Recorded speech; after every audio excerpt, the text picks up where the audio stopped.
深呼吸してみる。世の中にある温かさ、ゆっくり溶けていく時間。コーヒーの香りに包まれて、一杯のカフェラテで心がほどける。Ay, hindi ako yung main reason nyo dito ah. Uy, ikaw talaga. 350 sana yung magagastos mo sa amin. Ngayon, 50%. Ngayon, 175. Mga ganun na lang. Kasi ganito yun na.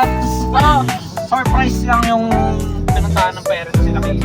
Ikaw rin to Pati kami surprise. parang sadya talaga namin ikaw. Na-surprise kami, nasasabay sila. 音楽、外の世界は